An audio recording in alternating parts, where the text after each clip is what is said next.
보통 누구한테 화가 나냐? 남편한테. 남편이 나를 화를 이렇게 자꾸 만들어요. 제가 이렇게 상담했을 땐 뭐라고 말씀을 해주실까요?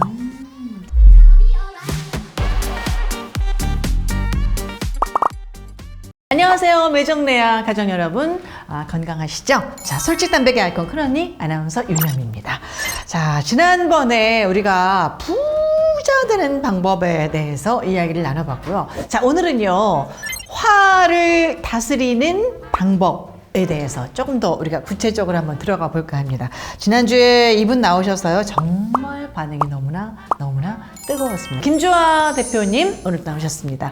예. 안녕하세요. 네, 더 예뻐지셨어요. 자, 우리가 부자 되는 방법을 배웠으니까 이번에는 좀 뭔가를 다스리는 방법에 대해서 알아볼까 하는데, 저는요, 질문이 있어요. 이게 화가 훅 끓어오르고 하거든요. 근데 보통 누구한테 화가 나냐? 남편한테. 네. 남편이 나를 화를 이렇게 자꾸 만들어요. 근데 매번 같은 문제로 화가 나거든요. 제가 이렇게 상담했을 땐 뭐라고 말씀을 해주실까요? 같은 거에서 내가 자꾸 이제 화가 나면 결국 제가 안 좋더라고요. 맞아요. 근데 더 웃긴 건 그분은 아무렇지 않고 두 발 뻗고 잘 자. 우리 남편 그래요. 화 유발을 하면서 우리 남편은 너무 행복해요. 나만 혼자 맨날 불꽃 속으로 들어가지.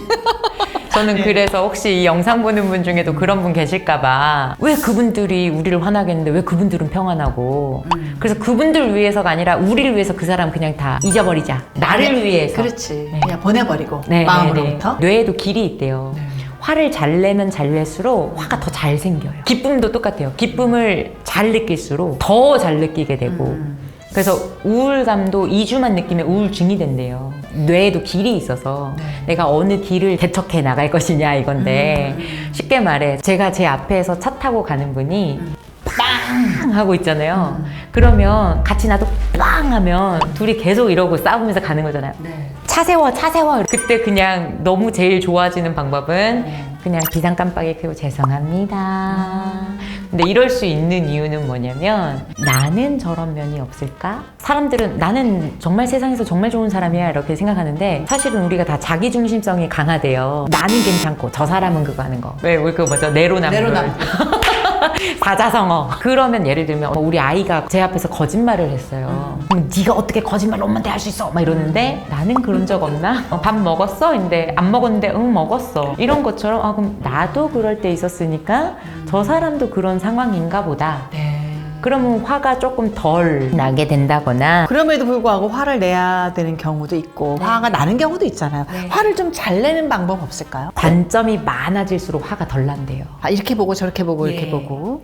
이럴 수도 있겠고 저럴 수도 있겠고 저래서 그런가? 그래서 내가 몰랐던 걸 어떤 걸 예측하고 나면, 이해되고 나면 화가 덜 나는 거예요. 우리가 입장만 갖고 싸울 게 아니라 관심사를 집중해 보래요. 예를 들면 와이프분이 이런 거예요. 코로나 스트레스 때문에 집에 인테리어 좀 하자. 그랬더니 남편분이 뭐라 그랬냐면, 뭔 소리냐, 아끼고 좀 이랬다, 그냥 그 돈 놔뒀다, 예, 절약했다가 차라리 우리 나중에 돈 모아서 해외여행 가자, 코로나 끝나고. 그러니까 와이프분이 이게 언제 끝날 줄 알고 그거 하냐. 그래서 이제 입장 갖고 싸우는 거예요. 내 입장은 이렇다, 네 입장은 이런 거.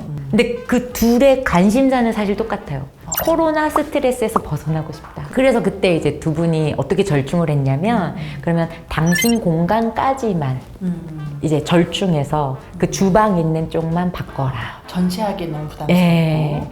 그래서 이렇게 양보하면서 모두 다 좋아지고, 남은 금액으로 나중에 우리 뭐 되면 여행 가자. 입장만 갖고 싸울 게 아니라 관심사. 서로 알고 그거를 해결하는 해결점을 찾아 나서자. 저도 늘 남편하고 같은 거 갖고 싸우는데, 입장 갖고 싸울 게 아니라 서로의 관심사에 대해서 한번 관심을 기울여야 되겠다는 생각이 드네요. 그리고 또 하나 이제 질문하고 싶은 게, 비교하면서 자꾸 우리가 이렇게 힘들어지거든요. 그쵸? 그냥 나 혼자로서는 괜찮은데 갑자기 옆집과 비교하면서 내가 훅 낮아지고, 이런 어떤 그 아이들, 남편 이런 걸로 비교하면서 굉장히 우리 이제 주부들이 힘들어지고 하는데, 한숨 나오고, 이런 마인드를 어떻게 좀 바꿀 수 있을까요? 저는 이 얘기 하고 싶어요. 제 친구의 아들이 예를 들어 공부를 잘해요. 그 얘기 들어오면 내가 오늘 막 여기가 막 불이 끓잖아요. 넌 공부도 안 하고 뭐 하냐고. 근데 그럴 때 시선을 또 바꿔보는 거예요. 공부 잘한다고 다 잘 사나? 아니죠. 그걸 한번 내 순간 딱 떠올려 보는 거예요. 그러면서 그럼 공부 잘 안 해서 잘 된 사람은 없을까? CEO 스쿨에 자산가분들끼리 모여서 이런 얘기를 주고받았대요. 누가 제일 우리 중에 부자지? 학력이 낮을수록 부자래요. 그럼 대체 그 스카이 공부 잘하는 그분들 다 어디 갔느냐? 그분들의 임원이 돼 있더래요. 공부를 안 했던 분이 네. 그 학벌 좋은 분들의 대표가 돼 있다는 얘기인 거죠? 그러니까 뭐냐면 비교할 때 우리가 인생을 되게 짧게 보잖아요. 그쵸. 근데 중요한 건 제가 얘기하고 싶은 건 인생은 되게 길다는 얘기하고 싶어요. 뭐 예를 들면 10년 안에 이 자녀가 공부를 너무 잘하는데 우리 자녀는 달라. 근데 우리가 20년 뒤, 30년 뒤는 어떻게 될지 모르는 거잖아요. 그럼요. 근데 현재 갖고 비교할 필요가 없는 게 현재는 저기가 그렇구나. 근데 우리 아이는 더 또 다른 분야에서도 잘 될지 몰라. 현재 뭐 반에서 1등하는 게 뭐 그렇게 중요해요. 그렇죠. 그래서 그런 것들을 시선을 더 얹히면 지금 당장 뭔가 여기에서 조급해하지 않아도 된다는 이야기를 제가 조금 하고 싶었고 또 거꾸로 내가 만약에 우리 아이가 잘 돼요. 아니면 뭔가 내가 자랑할 게 있어요. 그럼 저는 그 얘기 하고 싶어요. 어떤 부분에서 누군가가 돋보이면 사람은 자기의 자존감이 그거에 비해서 낮아졌다 쳤을 때 저 사람을 내려서 내가 맞추려고 하잖아요. 그럼 진짜 남는 게 뭐지라고 했을 때 만약에 내가 자랑할 게 있는 분이라면 저는 그분들한테 얘기하고 싶은 게 배려해보자. 뭐가 더 사랑받는 길인지. 그러면 오히려 그걸 더 좋게 볼 거예요. 어차피 소문은 다 나거든요. 그럼 언젠가 얘는 어떻게 그런 걸 자랑조차 안 해? 너 언제 이런 거 다 했어? 왜 그동안 말 안 했어? 그래서 아이 뭘 말해. 그러면서 그 사람을 주인공으로 만들어주는 거? 돋보일 수 있을 때 돋보이는 건 아무나 다 하더라고요. 네. 그런데 그 빛날 수 있을 때 자기가 그 자리에서 내려와서 다른 사람을 빛나게 해줘요. 감동했던 게 뭐냐면요. 선교사님이 어떤 이야기를 하셨을 때 가이드처럼 해주시면서 제가 터키 갔다 왔거든요. 거기서 선교사님이 막 이런 거 얘기하시는 거예요. 여기는 이렇고요. 여기는 역사가 이랬고요. 막 이래요. 저같이 부족한 사람 같으면 제가 나가서 그거 저도 알고 있고요. 거기에 이것까지 더 하면서 추가를 했을 것 같아요. 내가 더 돋보이려고. 사람은 다 누구나 빛나고 싶어 하니까. 그렇지. 근데 제가 거기서 감동한 게 뭔지 아세요? 그 목사님이 딱 나오시더니 뭐라고 얘기하냐면 저도 오늘 선교사님한테 참 많이 배웠다고. 그러고 그분을 높이고 들어오시더라고요. 이미 나는 존재감으로 나는 충분해 라고 믿게 된다면 굳이 누군가를 높일 필요도 낮출 필요도 내가 높아질 필요도 아닐 필요도 없더라고요. 그리고 또 만약에 내가 오늘 속상해요. 누군가랑 비교하다가 근데 저는 그때 관점을 내가 원하는 쪽으로 바꿔버리면 좋을 것 같은 게 저 옛날에 알바할 때 단체 손님 와가지고 술 취하셔서 계산 안 하고 가버린 거예요.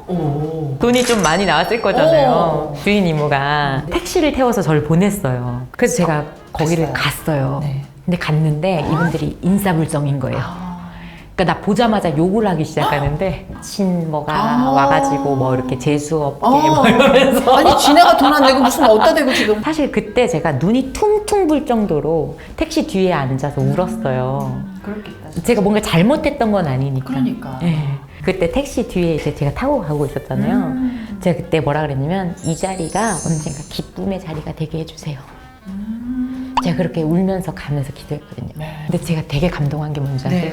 금융 쪽에 계시는 분들인데 탑5 안에 드는 관리자분들만 모아놓고 저보고 시크릿 과외 좀 해달라 그래서 직급 높으신 분이 저를 데리러 온다고 차 이렇게 해가지고 뒤에 타시고 제가 그 자리에 타고 이렇게 가게 된 거예요. 그러니까 제가 그때는 그렇게 울면서 갔던 그 자리가 누군가가 나한테 되게 귀빈 대접해주면서 진짜 기쁨의 자리가 됐잖아요. 제가 여기서 얘기하고 싶은 건 속상할 때 시선을 내가 원하는 쪽으로 바꿔라 이거예요. 그 감정에서 오래 머물지 말고 여기가 구정물이라고 생각되면 확 하고 딴 데로 빠져나가라. 그래서 저는 이거가 기쁨의 자리가 될 것이다 라고 이제 제가 그냥 선포한 거죠. 예, 선포하고 바꿔버렸어요. 역시. 지혜로우시다. 그리고 이제 우리가 살면서 가장 그 속상한 경우가 그 남의 어떤 그 한마디 나를 끌어내리고 나를 추락시키는 어떤 그런 평판 뭐 이런 것 때문에 굉장히 속상하고 남이 한 얘기 때문에 우리가 굉장히 많은 갈등이 빚어지거든요. 저도 마찬가지고 뭐 악성 댓글 이런 거 매종리아 유튜브도 제가 이제 많이 나가니까 거기다가 뭐 욕 쓰는 사람도 많아요. 그러거나 말거나 저는 이제 좀 그런 차원은 이제 넘어섰지만 그런 데 좀 조언을 해주신다면 그럴 때 어떻게 해야 되는 거예요? 저는 그럼 요거 딱 외우셨으면 좋겠어요. 뭐요? 각자의 시선대로 세상의 사람들의 평가는 늘 변한다. 실제로 어떤 분이 어느 날 이제 새벽 예배 가다가 네. 어떤 분을 딱 만났을 때 어머 오늘 왜 이렇게 옷이 되게 고급져 보여요? 이 한마디 하셨대요.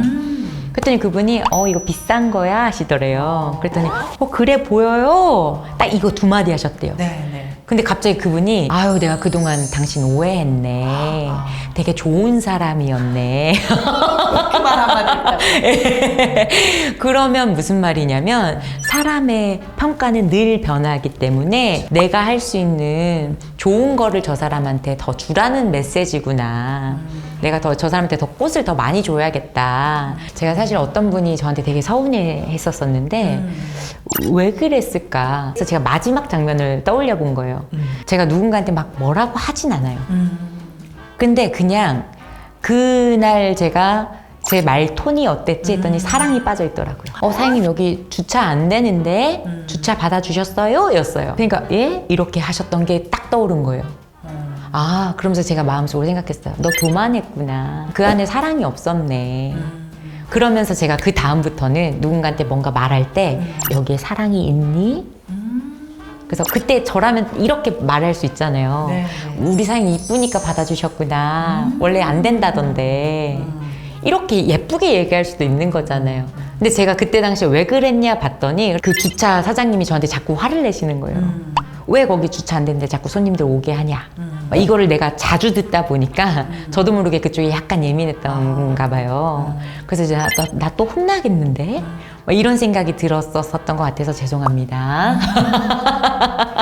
그러면서 제가 그때 이후로 말을 뭔가 하려고 할 때 조금이라도 사랑을 좀 주려고 한다거나 아니면 저도 이제 회사에서 행사 있거나 할 때 우리 식구들한테는 제가 행사 날은 정신이 없어요. 그래서 우리 회사 식구들은 잘 못 돌볼 거예요. 이해해 주세요. 예. 네. 그래서 미리 말해 놓으면 괜찮아요. 우리 신경 쓰지 마세요. 그래서 이제 뭔가 거기서 반추 한번 해보는 거. 저 사람이 그 얘기 했을 때 나는 정말 잘못한 거 없겠지만 우리 보시는 분들은 없겠지만 그러나 그 안에 씨앗이 있다면 그걸 한번 찾아보셔서 다음번에 그것만 살짝 바꾸면 그렇죠. 좋은 분도 되겠어요. 오늘 정말 좋은 거 많이 배우네요. 사실 아나운서고 뭐 또 나이도 많고 하니까 이렇게 늘 뭔가 이렇게 가르치려고 하고 지적하려고 하고 그런 걸 제가 알거든요. 저도. 네, 근데 이게 사랑을 앞으로 좀 끼워 넣도록 예쁜 말 하기 다시 한번 오늘 제가 다짐을 하게 되네요. 다른 거 다 필요 없고요. 그 말에 사랑이 있느냐 없느냐 오늘 요것만 우리가 기억을 해도 정말 오늘 우리 흥하는 날, 부자 되는 날의 첫날이 아닐까 생각합니다. 저희 매정레아 유튜브에 나와주신 김주하 대표님 몹시 매우 아주 굉장히 감사드립니다. 매정나 유튜브 가족 여러분 오늘 재미있으셨죠? 재미있으셨다면 구독, 좋아요, 알림 설정, 댓글 많이 부탁드리겠습니다. 오늘 고생 많이 하셨어요. 네, 고맙습니다. 감사합니다. 사랑해요. 저도요. 안녕하세요. 솔직 담백의 아이콘 큰언니 아나운서 윤영미입니다. 언택트 시대라고 우리 추석을 안 보낼 순 없잖아요. 자, 윤영미가 진심과 가성비를 모두 담은 추석 선물 컬렉션을 준비했습니다. 자, 뚱뚱한 인삼 5뿌리가 한 세트로 구성된 인삼 정과입니다. 자, 한 뿌리 하나 다 드시면은 건강이 눈에 확 보이는 것 같아요. 자, 그리고 레아 홍삼청은요, 요리 좋아하는 분들한테는 정말 좋은 선물입니다. 요리에 두루두루 쓰여서요, 요리니에게 선물해도 환영받으실 것 같고요. 스페인 농수산부가 인정하고 세계대회에서 골드메달을 수상한 꼬르티호 올리브 오일 원탑이니까요. 선물하시면 정말 엄지척 칭찬을 받으실 수 있을 겁니다. 자, 오늘 소개해드린 선물은 메종레아 사이트와 네이버 스마트 스토어에서 구입하실 수가 있습니다. 메종레아 건강 선물 세트와 함께 풍성한 한가위 되세요.